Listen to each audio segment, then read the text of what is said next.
Bertempat di lokasi yang strategis di tengah kota Sukoharjo, salah satu elemen penting dalam memudahkan mahasiswa untuk memenuhi kebutuhan perkuliahan, tempat tinggal, kebutuhan sehari-hari, dan berwisata.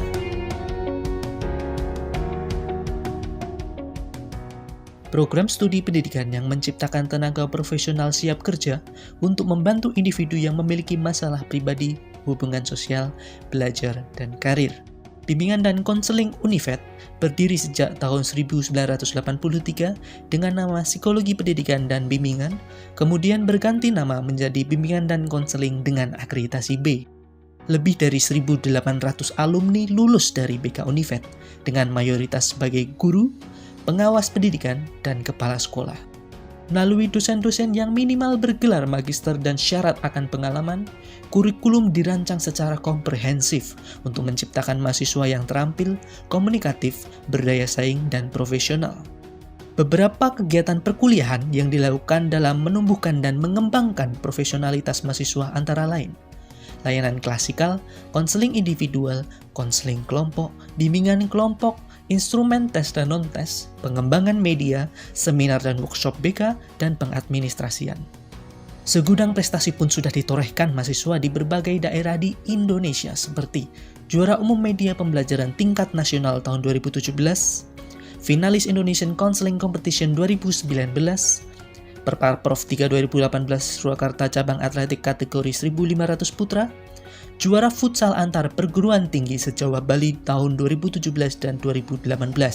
Munculnya prestasi salah satunya dipengaruhi oleh terpenuhinya fasilitas dari bimbingan dan konseling seperti laboratorium bimbingan dan konseling terstandar, ruang mikro teaching terstandar, ruang kelas yang nyaman, perpustakaan pusat dan prodi yang memiliki lebih dari 8.000 koleksi buku cetak maupun elektronik, ruang dosen, dan unit pengembangan karir dan alumni.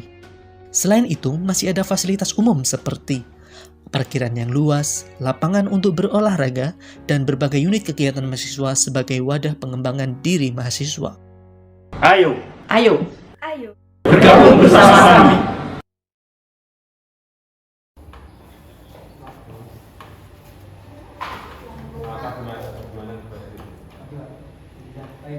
Baik, sebelumnya apakah Mas Jan sudah pernah melakukan Pak?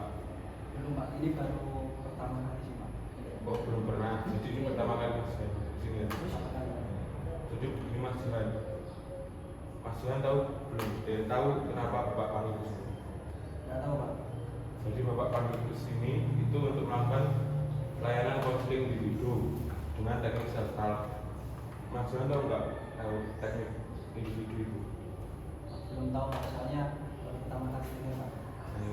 Konseling individu adalah layanan yang konselor berikan kepada konseli yang mana untuk membantu pengentasan masalah yang dihadapi klien. Di sini konselor membantu si konseli untuk mencari solusi dari masalah memahami apa yang masalah konseli mencari solusi dan masalah apa yang disebutkan dulu. Nah, nantinya di sini Bapak sebagai konselor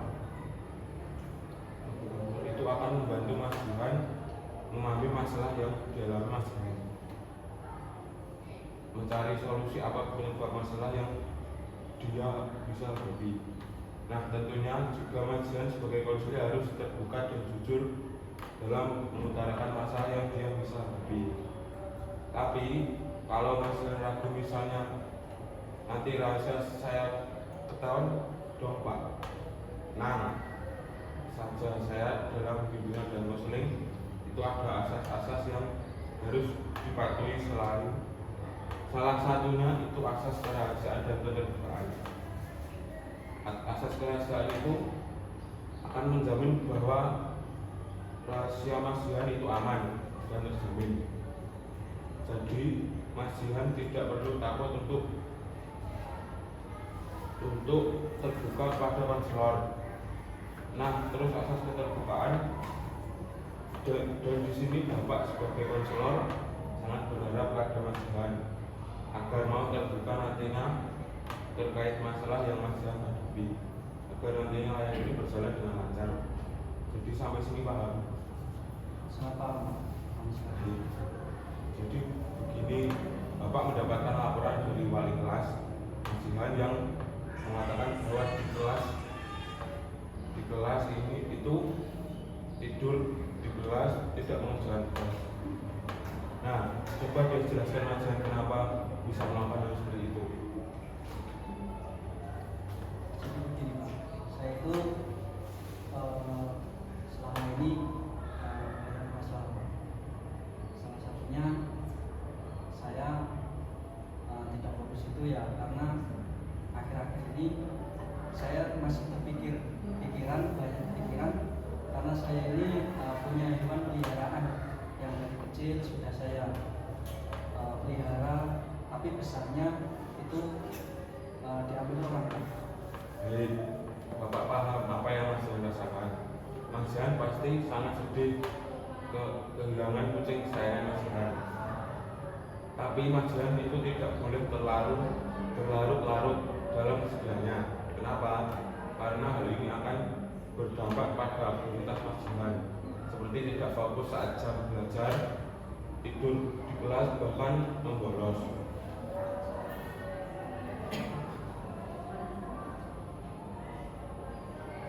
Tapi Pak, saya sangat terpukul dan masih terpikirkan. Makanya saya dalam pelajaran juga tidak fokus dan sering melamun dan sering di situ tidak bisa konsentrasi. Karena masih semenjak kucing saya hilang itu saya jangka panjang kepikiran terus sampai saat ini. Bapak paham rasanya bagaimana kita kehilangan sesuatu yang sangat kita sayangi. Tapi Mas Jihan juga harus tahu bahwa kalau kita berlarut-larut dalam kesedihan itu akan berdampak buruk pada kita. Coba deh Mas Jihan lebih ikhlas lagi atas kepergian kucing Mas Jihan. Apalagi katanya tadi kucing itu sakit, makanya dia meninggal. Itu artinya kucing Mas Jihan sudah tidak merasa sakit lagi, sudah bisa beristirahat dengan tenang. Nah, jadi di sini itu Mas Jihan harus mampu mengontrol serta mengarahkan emosi-emosi Mas Jihan. Bagaimana cara mengeluarkannya, bagaimana cara mengarahkannya, mungkin untuk tidak terlalu berlarut-larut dalam kesedihan. Mungkin ya kita bisa melakukan hal yang positif begitu. Baik Pak, mungkin setelah dapat ilmu dari Bapak, mungkin saya akan mencoba untuk membuka diri, tidak berlarut-larut kesedihan saya, juga untuk hal yang lebih positif, tidak lebih ke hal yang negatif. Terima kasih Pak. Terima kasih Mas Jihan sudah mau terbuka dan bercerita kepada Bapak. Nah, untuk layanan hari ini Mas Jihan bisa menyimpulkannya, jangan terlalu berlarut dalam kesedihan, karena hal itu juga akan berdampak buruk pada diri kita ataupun orang yang ada di sekitar kita. Mas Jihan harus mengontrol perasaan Mas Jihan, bagaimana emosi Mas Jihan dan bagaimana perilaku Mas Jihan. Baik Pak, jadi saya paham dan saya mencoba lebih untuk bisa mengontrol emosi saya. Mungkin akan melakukan saran-saran ataupun saran yang baik dari Bapak. Mungkin bisa. Baik, terima kasih sudah mau datang ke Bapak untuk berbagi cerita. Kalau kedepannya butuh bantuan, silakan datang ke Bapak. Insya Allah bisa membantu. Siapa? Baik, terima kasih atas